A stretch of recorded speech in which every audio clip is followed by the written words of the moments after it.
Hi guys, thanks for the lovely response I got on the last video. It was really nice and really thoughtful. Meant to be tidying my room right now. Oopsie. Yeah, never mind, but it's boring and can't be asked, so I thought I'd do another video. Contact. Has anyone contacted me that since I've become ill? A lot of people have contacted me actually that I didn't even realise were struggling. It's quite horrible in a way to realise that so many people you know are struggling, but it's nice in a way to know you're not alone. So I do get what you mean, it is nice to know you're not alone, but I was quite shocked by the amount of people that came forward when I was open about it, and a lot of people have supported me and stood by me, which is really nice. Did I have to be in a wheelchair at a BMI of 13.5? No, I believe it's BMI of under 13, you have to be in a wheelchair. I was in the general in a wheelchair, but that was the general. In Lee House I wasn't in a wheelchair. A day of inpatient food. Breakfast normally at 8, which is 40 grams of cereal, 2 pieces of toast, 225ml of milk and 200ml of juice. Morning snacks 10:30, 3 biscuits and 300ml of milk. And lunch would be, it's classed as a light meal, but it's huge, so it's not really a light meal. It would be like sandwich, packet of crisps, 2 soy yogurts, because I'm dairy but free, or 1 like Ubbly yogurt, which is like 190 calories. So yeah, or like a jacket potato and 2 soy yogurts a meal, 1 for you. Or like a massive baguette, like huge, with corn sausages, or soup and 2 rolls and 2 yogurts. And then afternoon snack would be cereal bar and pieces of fruit, which either be 2 satsumas, a banana, a pear, grapes, etc. Dinner was generally at 5:15, and it'd be like, if it was something like corn, it'd be 3 corn sausages, 2 scoops of mashed veg, then like chocolate pie and ice cream, which is scary as hell, guys. But, you know, and most time doesn't even taste nice, it tastes like it's completely gone wrong, and it looks like a half set chocolate mousse on pastry that you can barely cut. Yeah, but another time it's like a chicken breast, 3 roast potatoes, carrots and fruit salad and ice cream.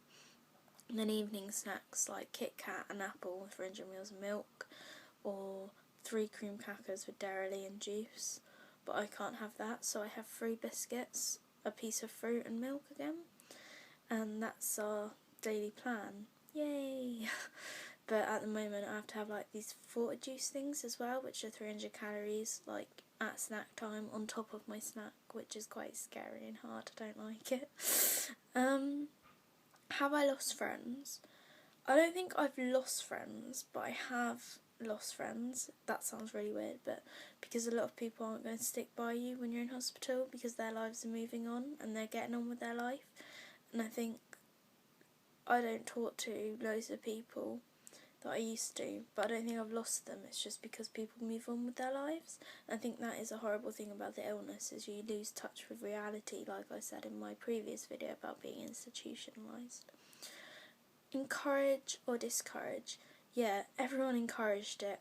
It really didn't help. Like, I wasn't ill, but I was dieting and everyone was like, oh, you look so great, oh, you're doing really well, you're eating really healthily. And then my friends' parents were like, oh, I wish my daughter ate like you. So then that just sparks it off and it gets out of control. But definitely when I was losing a lot of weight, all my family discouraged it. They're like, when are you going to stop? And I was like, I don't know. And I think I should have realised then that something wasn't right, because I didn't have an ideal weight in my head. Like, I did, but it always moved and it wasn't what it should have been. It wasn't an ideal weight because it was dangerously low weight. And happier thin or more carefree heavier? Definitely my first admission I was more carefree thinner when I was in hospital anyway, but then when I came out, obviously I was worse because I stopped eating completely for 3 weeks, ended up in another unit. So in a way I was happier thinner, but then you're not happy thin, so it's really contradictory. Like, you're not happy either way. It's quite hard, I think, because like the more thoughts you have, the less you eat, and so you're not essentially happy, but you think you're happy because you're on a high, you're elated from not eating. Do I know anyone that's recovered on their own? I know lots of people who are in recovery, which is really nice, but they've all been in patient admissions. I do believe it's possible on your own, but I think a lot of the time, because of the nature of the illness, you can't do it on your own and you need inpatient to. But that's not to say you can't, because people have and people still will. What sparked my ID?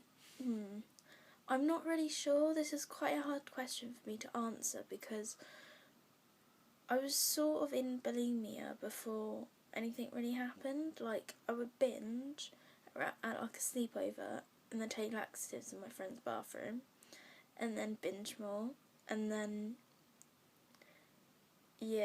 but then I think what sparked anorexia was just a lot of personal things happened all at once, and I had the stress. I was doing my GCSEs as well, so I wasn't eating and doing my GCSEs. Luckily I got really good results, which I'm quite thankful for, because my brain probably wasn't working.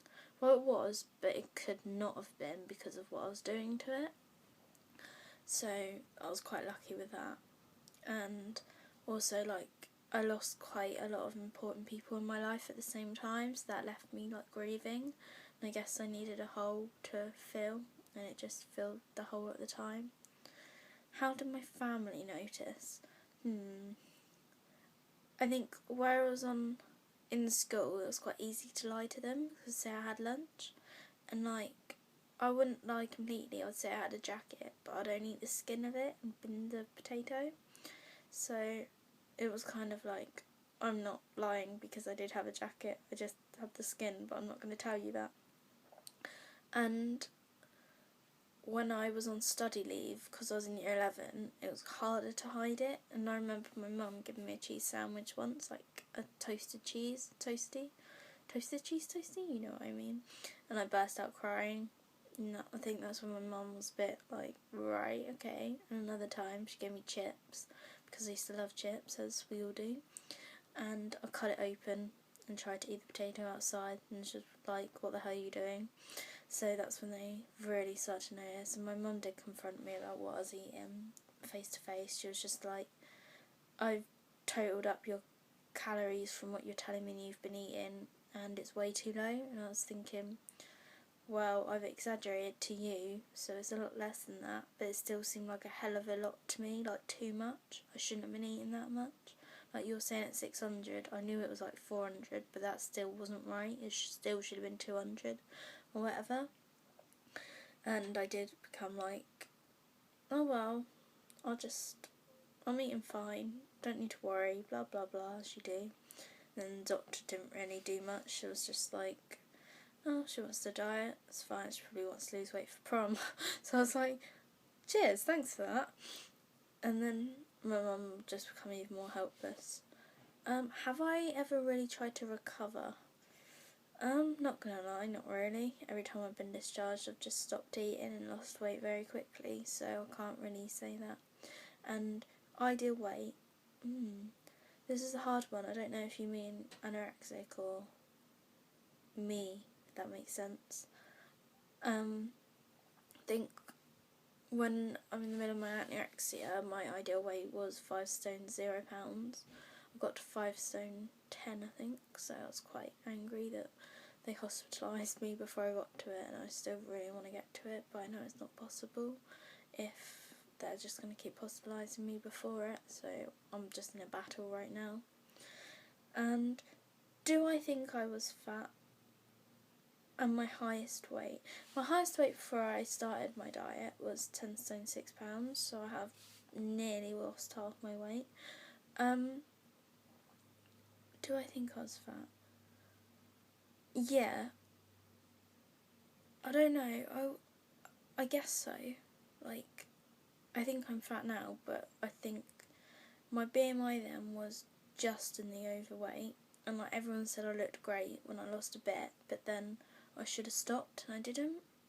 So I think I was a bit overweight, and then I was normal before my ED. Like,